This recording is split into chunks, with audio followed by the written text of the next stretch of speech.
Ladies and Germans, how you all doing? This is ColKoenig. This is Rengru. Hello, hello, hello. And folks, monthly tournament time. Today on Siedlce, who do we have, sir? On the left-hand side in the blue, we have a Colonel Koenig playing Rosselsprach with a Maverick income.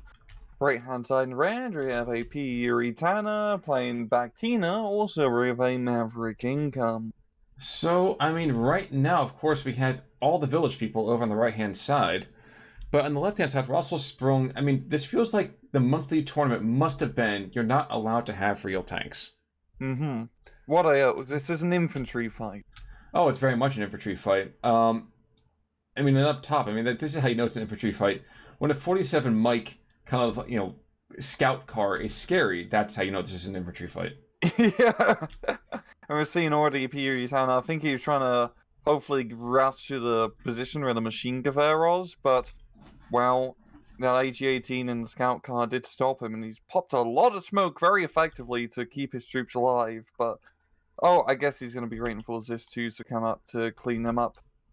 Yeah, that's probably the case, but even then, even bringing the SD2s in, there we go. We have a nice slight moving to this side here, redeployment of that 47 mil. And really, with that machine gun, not a whole lot's going to be happening, because those SD2s can't put any fire on that machine gun, because, well, they can't. That IL-2 certainly can, though. Mm-hmm. It's going in for, actually, IG-18... That is an interesting call. It does get a kill, but yeah. Looking elsewhere across the map, way down south, we have ourselves an AB-41, who's going to be, seen off quite a bit. And we have some cadets moving up behind them. Actually, I don't know that we've ever really seen the Cadetten over here being used, but they are surprisingly decent squads here. Yeah, I mean, 15-point fanatical troops, that's really not bad. They can hold the line. They're okay firepower. I guess 5 SMGs is pretty good firepower. Just you have to get in a bit close. Yeah, that does seem to be the case. By the way, worth mentioning up top, the scout car looks like it has departed this mortal coil, though I can't see from where. It's just gone. And now we just have one cadet squad coming up right behind that. IL-2's really being effective early on here, which is not too surprising when you have a concrete tank flying through the sky. With all that firepower, it makes perfect sense. Yeah, and Koenig doesn't exactly have the greatest anti-aircraft net. It's really single 20 mils, and then, the quad flag villain. So he can actually fly around his IL-2s pretty effectively and put down a lot of fire support. And it does seem Tanner here is really trying to leverage his northern push. He's really investing pretty much the majority of his forces to the north. So, I mean, both sides of Mavericks is pretty even in that regard. It'd be curious to see if he does manage to make it through the forest and pretty much secure the northern hilltops, because that can be a very Gucci position to hold on to. It can be, but I don't know that that's going to happen over here for Tanner. I mean, if you're looking at it right now, yes, it's fun to see a duck that's got, those 19 to maxims on it. But the thing about a Ford is that it's not really packing a lot of armor here. Yeah, I think it's really going to come down to the flying armor, but we're also seeing interceptors being brought in to try and deal with him. I mean, he can get infantry through the forest here, and now he even has some anti-aircraft set up. So, yeah, if he can really just get the infantry through the forest and win that CQC fight, that would give him a very good position to, continue the rest of the attack. So early IL-2 kill, by the way, here too. So that's 105 points down the drain. That's actually not something you really want to be utilizing and losing so swiftly.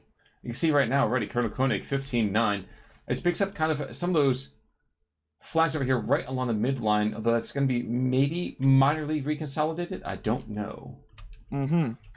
Yeah, especially along the mid, Koenig can definitely put a little bit of pressure here because Tanner has heavily invested himself up north. We're also seeing a little push from the southern northern position here, the whole group of the Sturms and the Autos, but Koenig's actually doing a pretty good job of bagging them in, bringing in the machine guns to pin them in. Because, yeah, really, Tanner's position, it's two, major strike groups, and like you said, there's not a whole lot of armor support backing them up here, or really a whole lot of ground fire support. It's just infantry spam.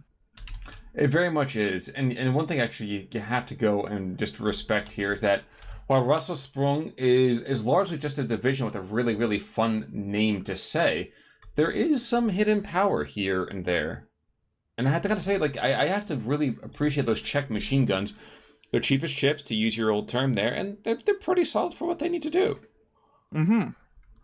Yeah, and just like we say constantly, like having cheap light tank spam is always fantastic in 1v1, especially in a map like this, as it just gives you good cheap fire support, because just a little bit of armor is better than no armor, and that's kind of a problem here with Tanner's deck. He does have T-34-76s, which will be some of the more powerful tanks available on this battlefield, but he doesn't have a whole lot of cheap spam. He has a card of BA-10s, and yeah, that's really it. So if Colonel Koenig can just, spread out his Panzer IIs, his French tanks all over the place, he can just, leverage his fire support much better. Yeah, he absolutely can. And frankly, if you're looking at Siedlce, it doesn't seem like it on the surface, but it really is a more of a knife-fighty map, I would argue. Oh, 100%. So you're looking outside these slopes, the slopes themselves, if you're on top of the slope looking down, you're in great shape. But once you have guys in the same kind of elevation as you, it's really, really ugly. And you can see right there, for example, the AP-41 in that north central, just on top of that north hillside, all those forwards came down that track, all those forwards got picked up. Yeah, it's a nice little sneaky position. And if you also look down south, it seems Koenig is trying to dictate the pressure of this match. And actually bringing a pretty sizable force here, especially compared to what we can see in Tanner's defense. If he can do this, that would definitely put a real string into this northern assault and definitely force Tanner to start, investing some troops down south. Well, the funny thing about this is a Stoffstiega kind of edge guarding, not knowing that the PTRS squad's already behind the lines, which is unfortunate. Right. Which is very unfortunate, but it's really quite funny regardless. That's a very sneaky position, yeah. It certainly is. But the attack is slowly kicking off, and I really must emphasize the slowly part. One cadet squad kind of schlumping to the front. And take a look over here real quick at the actual artillery. Trying to think about why we're not seeing German guns to match the Russians.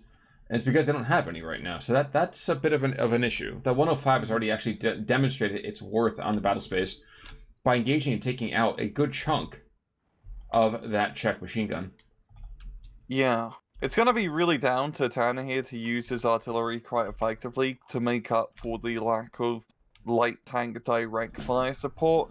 He needs him to start, pounding these positions, because honestly, Tanner's initial push up north has been pretty lackluster. He's managed to capture the town and push a little bit ahead, but Colonel Koenig has set up a very good defensive line pretty much along the rim of the hill, and just as long as he doesn't lose any slope position on the hill to deny reinforcements, he can just, funnel in troops uphill in that CQC knife fight. And both sides are infantry spam divisions, so they have infantry for days. Well, the other thing here, too, is you look down south, he's not overextending. I say he, of course, we're talking about Colonel Koenig in this moment.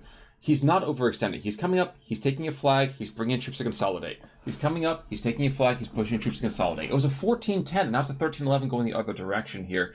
And you gotta really appreciate when there is that kind of resistance, and then that kind of, well, to use the term I think we would kind of often hear, consolidation. Yeah, it's very smart that he isn't going too hard down south, because holding that light forest position, his Panzer II can provide, perfect fire support and help out. Oh, he is going to be going for the continual attack. Because, yeah, from this position here, down south, it's going to be very hard for him to really gain any more flags. He can probably set up a good defensive line around the edge of the forest, but that's probably going to be it. Well, I disagree. Move that P2 about 150 meters to the northeast, and at that point you see the town. Oh, yeah. And that right there, yes, the PTRSs, I think, might just barely have range on him. 400 meters, it might be a little tight. Nah, they're not going to have that. Never mind.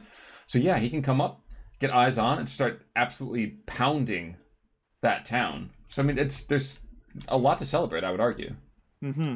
But also Tanner as well has still not invested a whole lot down south, because this could still be a pretty good opportunity here for Koenig, just with the lack of forces up against him. He doesn't really know yet. It's pretty hard to get recon in such a heavily forested area. If he was to, figure out the momentum, the feeling you have to have on the front line, he could maybe actually make something pretty major happen here. That's true. That's true. And even while this is happening down south, I mean, there's a Spitfire coming up overhead. She's going to get some recon. Northern side, the Chernihiv Bushlati and the Morskaya Otomachiki and Morskaya kind of Konrati kind of getting forced back by Gebirgsjägers, Fallschirmjägers, Gebirgspioneers. Like this is a rolling attack at differing points along the line that right now Tanner just doesn't have massed firepower to deal with, which is a weird thing to say about the Russians. Yeah, especially with Bakhtina, because they have some really bloody good infantry squads here. Unfortunately, Rosselsprach, they came out later, so they've been a little bit more power creeped, of course. And their infantry, I mean, just look at the SS Geb Pioneers. 15 dudes and jerry can bombs. That's an explosive party. It is. And you got to go and respect the fact that they're confident enough to bring, let's say, slightly more racist terms like jerry cans to the front line, but that just speaks to the stoutness of their resolve. The Raider trait doesn't hurt either, though. No. But yeah, honestly, just Koenig has done a very good job of, shutting down Tanner's northern assault here, and he just has a very good layered defense. He has all his infantry in front, and then behind he has all his light tanks, pretty much just act as a rear line screening force. So if Tanner tries to do another push, I mean, it's only going to be autocannon or 47mm fire, but Tanner currently doesn't have the armored fire support to deal with it. Well, here's the other weird thing too, is actually we're seeing a bit of a rolling attack happening across the line. Yes, there's a Maxim right now engaging 2 Fallschirmjäger squads out in the open, but you're seeing teeny tiny cauldrons kind of being set up. He sees one little kind of overextended unit, he kind of pinches it off, smothers it out. And I actually really like the fact that we're seeing, IL-2 is actually going to shut this down pretty hardcore. Here we go. No. He lost sight of them, I guess. Oh. And the fighters coming in immediately. Very good call from Koenig. But here's the issue. There's also now, opposition fire that's coming out here. So 25. Yeah, exactly. The Veltro over here is not really what we want to be dancing with. But hey, the 20 mils will be enough to kind of push them back. And we are seeing, Maxims, there were several Maxims in the trees, and we are seeing a couple of them pinned down, one's been taken out. And we're seeing this kind of like teeny tiny death by 1,000 cuts kind of approach, which I really have to appreciate. Yeah, it's just the light tanks is definitely helping out quite a bit. We are seeing Tanner actually invest now in some T-34 76s. They may as well be Jagdpanzer force in this sort of matchup here. And it's going to be extremely important for Tanner to get some very efficient trades with these tanks, because at long range, they can beat out the entirety of the Rosselsprach tank line, essentially. So he needs to, the classic 13-to-1 KD ratio we need to be seen from those T-34s. They need to be the Tigers they want to be. And not the POSs that they are at this time in the war. Yeah. Well, 105s in the meantime, 76-2s. I always want to call them 105s. I'm so used to that being the kind of artillery caliber. They're trying to pick up and pick apart the Flak Vierling that's just been set up, which is quite funny for me, and also completely understandable. But while they are doing that, that's still giving time for other positions to slowly get reduced. They're still at a 13-11. Down south, actually, here we go. Super down south. All these Chernihiv, Bushlati getting pushed on in with the Strafniki kind of backing them up. This will be hard to stop. Yeah, that is actually a pretty nasty force, and even just having those few anti-tank rifles will help out a bit against just that one Panzer II, because that Panzer II could really shut down the attack. But yeah, once again, it's going to come down to just fire support. He needs some sort of preliminary bombardment or IL-2 bomb and run to, really soften up those troops. There we go. Look at that. Perfect timing.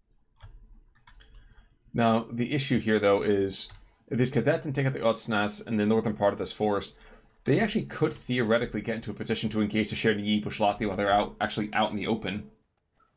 And that would be a bit of a problem. T-34 coming in clutch to provide some long-range fire support. Yeah, this is really a time here for Tanner. There we go. He's got the attack move. He rated for the artillery to actually stop firing. Kind of a crazy idea. I usually don't do that. Why would you? That's just, more saints for the motherland's defense. It's motivation to run faster so you can get out of it. Yeah, I have to agree with you on that one. Now there's a 105 down south that is going to be engaged in the infantry. Unfortunately, the rounds are dropping about 300 meters long. And as all of this German infantry comes streaming back the other direction, don't look now, but still at 15-9, and don't look now again, but the middle hillside is actually taken, and the Fallschirmjägers that are actually there aren't able to be engaged by anybody else. No, that's a pretty nice little position there. Just holding that flag for the +2 is pretty huge, especially at we're, halfway through B phase now. And, once you get to C phase, it's a classic thing we see time and time again. It's very hard to attack once you get to that point. Maverick on Maverick. It truly, truly is. Now, this push down south has not been quite as effective as I had envisioned it was going to be. I mean, we do have the 76-2s trying to find... they're going for that town. That's a curious decision, but all right.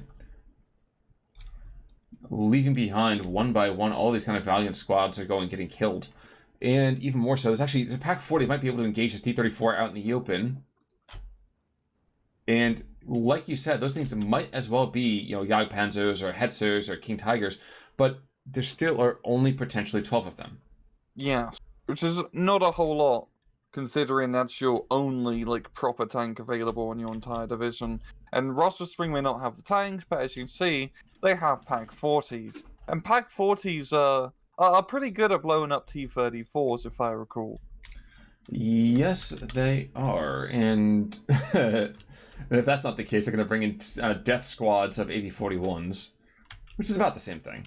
Mm-hmm. So, but I don't know if PUriTanner over here has cracked the enigma that the Germans are using, but wherever artillery fires, his infantry is never around. So it's very, very well done. Been able to evade that, but he is losing frontline support. I mean, up north, he's lost a little bit of position in there as he's got kicked out of that, forest right by the crossroad flag. And he's just, once again, it really just feels like he's just lacking ground-based fire support here. I mean, just looking up north, Koenig has IG-18s, Czech machine guns, light tanks. Or Tanner, he's got some anti-air, he's got some GIS-2s, but that's really it. It's just, foot sloggers on the ground actually holding the line. It's preferable if they have some high explosive backing them up. Yes, what I'm hearing you saying, though, is that basically with those machine guns, it's checkmate. Yes, Khan. Okay. Checkmate. Okay. Checkmate indeed. Now, looking past the dad jokes and the horrible observations, we are seeing a renewed push down south. And the single 105 is still engaging. The 76-2s are starting to pound the front lines. And I think that's why these AP-41s are being brought on in. They should be shutting down this push. Not well, mind you, because there's still our Strafniki and every Bushlalti squad has a PTRD. But there's potential. Yeah, so I also do like how Tanner does have the trifecta of mortar bikes. It's been a while since we've seen mortar bikes. What a fun unit. And in this type of fight, that actually can provide some pretty good fire support, just considering how Koenig's infantry is very bunched up. It's going to come down to really if he can deal with his AB-41s. I think it's just a little bit good positioning with all his PTRDs. Too difficult. We're seeing rapid redeployment, which is great, except for a couple of things. One is that his own infantry is still caught out on the turn. And the AB-41s, despite the fact that they can be engaged, are not being engaged. And that therein, as the Bard would say, is the rub. Yeah, and he's managed to pick off these journeys one by one, and that's really the death nail for him. You want to try to get them all firing at once, so one or two of those ABs go down before you get fully stunned here. I mean, this is great mortar play from Tanner. He's done a fantastic job stressing out the infantry, but his cavalry assault has pretty much killed the push. Exactly. And while stress is the silent killer, in this kind of game, you need to be a little more active with that kind of death spreading. And wait, just looking at the northern side, I just saw a bunch of blue icons all the way to the right side of my screen. That's nothing there. Okay. This 76-2 gets taken out. We have all these Moskaya Superiors being brought on in. And heck, this P2 down here might as well be a P4. Yeah. P2 scrad. Yeah, exactly. I mean, think about it. This guy down here. Technically, PTRDs can't kill him. Well, from the front, theoretically. They're going to have a hard time. But no, you're right. Just that little basic fire support here. I mean, the IG-18s are moving out in the open, and Tanner's infantry just can't really do anything. He just can't really do anything because he's kind of at the position now where you're kind of fighting over these, fortress forests. There's a little bit of open ground and forest town. and you really do need some long-range HE. I mean, he has ZIS-2s, and ZIS-2s are great at blowing up tanks, but he doesn't need, tank openers. He needs infantry openers. Well, he's got one tank down south, and I kind of wonder if there's going to be a moment when every AB-41 just starts to engage every single, in this case, T-34 that's down there.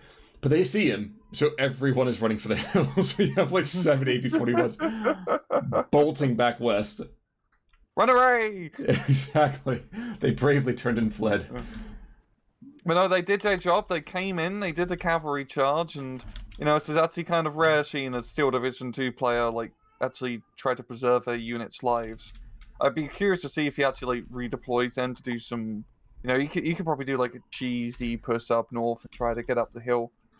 Well, one place he's not trying to save his own troops' lives is that up the northern side. There's a ZIS-2 that has now caused the P2 to be stuck, and I imagine he's going to be able to take out this Italian tank. Yep, shooter killed. That's going to be bad. It's going to be real bad. Mm-hmm. Yeah, now finally Tanner's got some 76mm guns, which he desperately needs to try and stymie his infantry push, because by God, there's an infantry push happening up north. The Brandenburgs and the Strifes and the Moskayas really aren't in a good position here, so he's going to be able to get into that town, and that's going to be tough for Tanner to deal with. I do want to call out real quick, first things first, that we actually have a DO-17 coming here to the south. Tons and tons of bombs sprinkled liberally all over the forest. Unfortunately, I think a lot of those are going to fall long from where you really, really ideally wanted them. The other thing here, too, is all the AB-41s blowing through the town, just like hammering on through. Just doing like some real Chad stuff. Mm-hmm. And they start to engage all the superiors, I'm pretty sure. Or heck, the Strafniki are going to start picking off one by one, maybe? I couldn't tell you. But it's quite a nuisance to watch, let's just put it that way. Yeah. T-34 on the hill should be able to provide some effective fire support here.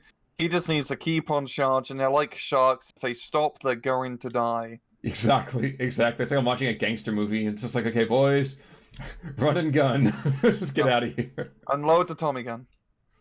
It's practically what they're spraying over here with the 20mm HE. So of the 7 that make the charge, 4 make it through. It's actually a pretty decent survival rate.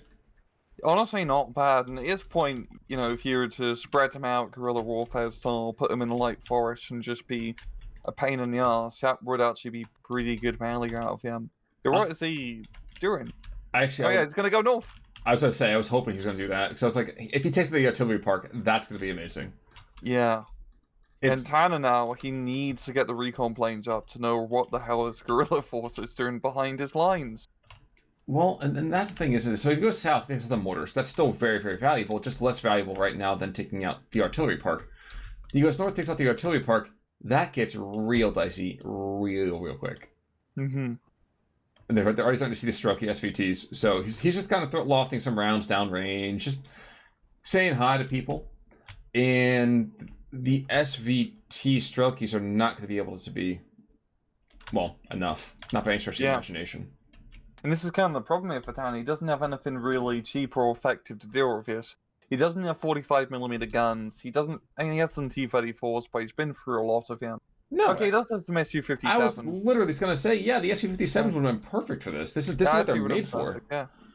But they're not in the right position. And while these 76-2s can and will engage, especially since for some reason the AB-41s have not deigned to start engaging just yet. There we go.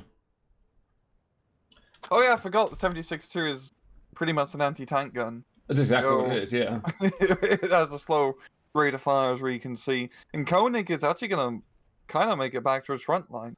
Well, there's like a Jeb Stuart ride through Carlisle kind of cavalry raid. It's like Gettysburg is going on all over the place. He's like, yeah, guys, look, I'm in the papers. Mm-hmm. But, it's very, very curious. I mean, another flag's going to get picked up because 2 artillery positions are gone. 1 artillery is dead. 2 more remain. But as of right now, who cares? Like, this is fine. He just continues to continue to be a nuisance. It's wonderful. Yeah, those AB-41s are just absolutely deadly here. And I mean, Tanner has been able to regain that southern forest position, but the rest of the map, especially in the center, it's not ruptured, but just across the entirety of the front, Koenig has made, good 10-20% gains all over. Well, and that's the important thing too. You know, you're working out, you want some gains. You just got to make sure you put the right kind of brand of, let's say, power into your body. And right now, we're not talking to Mother. It seems to be Father's Day happening right about now, or the Fatherland anyway, one or the other. Except last 76-2, we'll probably take out this last AB-41. Yep, there we go. So the last of the heroic scout cars is dead. But like you said, this isn't a ruptured front line, but it is a sagging one. Yeah. It's like Tanner has like his small little pockets of resistance left, but I think Koenig is just traded so effectively, and he still has a lot of very scary infantry. I mean, look just far up north. There's still a bunch of very angry SS and burger dudes ready to go down on Tanner's Strelke line. Here's the weird thing too, is that given a long enough timeline, the T-34s actually could engage and kill everything on the map. The problem is, we don't have a long enough timeline. We have 3 minutes and 35 seconds, unless flags start falling the other direction. Mm-hmm. And even then, they still have to be careful with Pack 38s and Pack 40s. And if you're, Koenig here, you're not, like, engaging with the T-34s. You're just staying behind in the forest and using them as a area of denial tool. And even more than that, we'll see Strelke squads match up very effectively against massively wounded Fallschirmjäger squads. But, okay, cool. Every single bit of your strength I can kind of go and suck from you before you get to the front lines is perfectly fine for me. Mm-hmm. And you can see it down south. I'm sorry, mortar bikes might be engaged by this Gebirgsjäger who's going to be trying to find those demons who have been shelling his friends for so long. Yeah. Yeah, and at 18-6, it's... I don't think Tanner's going to win this one, Khan. I have a hunch. I think you are correct. I think you speak the true. And I think it's just one of those things, and unfortunately, it's not a matter of Bakhtina not being a good division under its own kind of circumstances. I just feel like they just have not been able to really kind of, kind of show what they can do. They haven't had some rather rough seas, if you catch my drift. They usually work pretty well against more regular divisions, as we've seen in the past. Divisions which actually have real tanks and usually have a bit more weaknesses, right? Because you have the ZIS-2s, you have like decent infantry anti-tank. But against just light tank spam division with, super elite power creep, DOC infantry, yeah, the Bakhtina infantry good, but they're not that good, and the lack of just cheap fire support. I mean, this entire match pretty much comes down to cheap fire support. Really screws you over. Pretty much, your tools in Bakhtina, are, especially just the ZIS-2s, are much better designed for dealing with, opponents more, I don't say technologically advanced, but more heavily armored than you. You're not good, punching down. It's weird to think that part of a division could be paid to win an SD2. But I catch your drift with that. I really, really do. It's been... We can take a look at some of the rule games. Yeah, you're right. Yeah, you're absolutely right there. No, without a doubt. Koenig apparently lost more than Tanner reported, so we had some friendly fire apparently happening here. Just happy little accidents, Khan. Exactly. Artilleryman. You shout your own troops are happy little accidents. Just make more red splatter on the ground. Add more red to your canvas. That is the world. Mm-hmm. T-34 over here picking off a couple APWs. Or SPWs, excuse me. It's this dude Kozuk over here has himself a nice, was that 6 kills, 5 kills? 6 kills. But outside of that, I mean, you go to the other side, you have one cadet who's killed more than his fair share. And I'm not going to say that the ABW cavalry charge was like the winner for this, but at the same time, and you have to go and respect an ABW cavalry charge. Yeah, I honestly did a very good job of disrupting Tanner's lines. I could definitely imagine from Tanner's perspective, that's really bloody annoying to deal with. Like, oh, this armored car line's, behind my line. He probably could have been a bit more proactive, like bringing SU-57s and Spitfires out to try to scout out. I just think probably Micro Rise is much more distracted of, hey, I need to make sure my front line doesn't completely collapse. And then the recon cars come in from behind and blow up your rear line. True. But I mean, there wasn't a good choice or a bad choice at that point to go north or south. South, he would have picked up the mortar bikes, which would have been just fine. North, he disrupts the artillery park, which, to be fair, we know they didn't have a whole lot of ammo left, but there's no way that Koenig could have known that. Regardless, well played on both sides. It's just that Rosselsprach just was able to spam the front lines that much more effectively. Those ABs are pretty good. Not just decent grades, also pretty decent cars in this case. Yeah. Any final thoughts, sir? No. Folks, in that case, until next time, I'm Conalwork. I'm Rangaroo. Take it easy.